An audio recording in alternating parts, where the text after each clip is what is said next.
In this episode of GRXcerpts, the 3CX hackers target critical infrastructure, a warning to critical infrastructure organizations in the UK, plus we summarize the new hacker taxonomy announced by Microsoft. Starting now.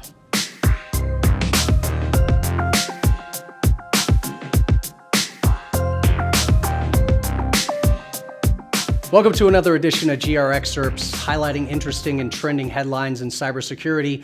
I'm Dwight Braswell, reporting on behalf of CyberGRX. The hacking group responsible for the supply chain attack targeting the software company 3CX has struck again.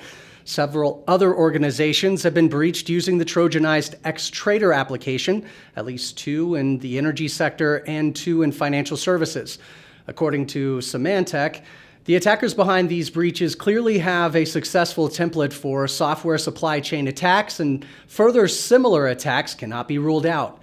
The North Korean hacking group Lazarus is believed to be behind the attacks and typically engages in espionage and financially motivated attacks.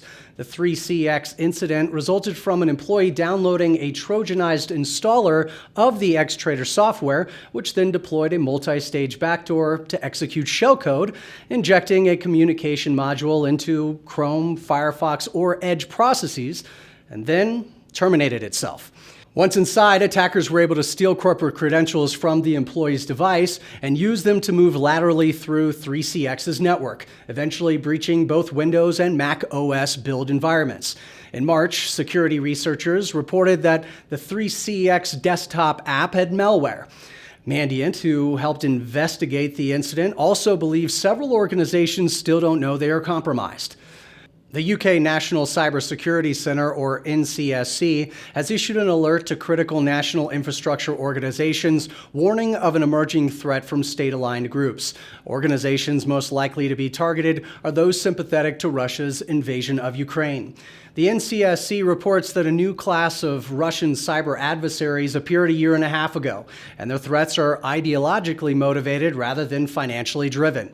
Additionally, these threat actors are not subject to formal state control, so their actions are less constrained and more unpredictable. The groups are expected to look for opportunities to disrupt operations and spread misinformation, and they prey on poorly protected systems. The NCSC recommends that larger organizations use the cyber assessment framework to help identify areas for improvement.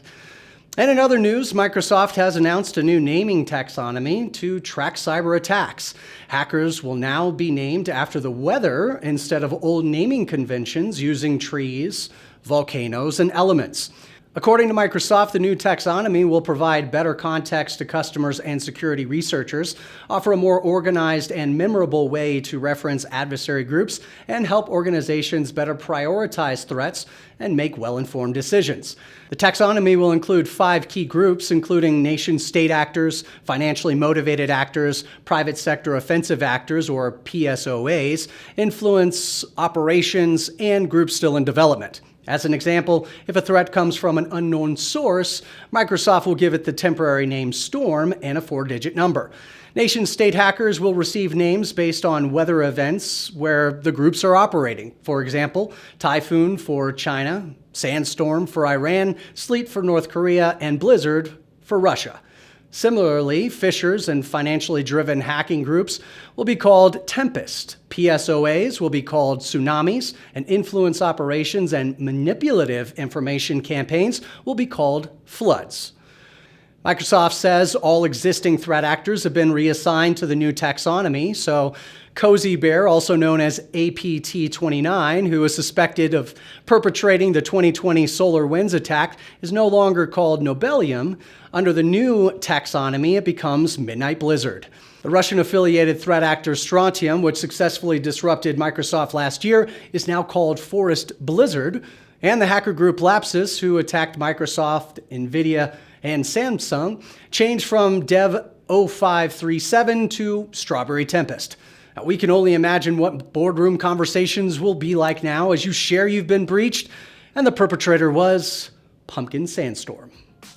And that's it for this edition of GRXcerpts. Subscribe to our YouTube channel to receive alerts when future episodes are released. Until then, I'm Dwight Braswell for CyberGRX, the risk management platform that helps you pinpoint, measure, and prioritize your third-party cyber risks so you can plan appropriately and sleep soundly.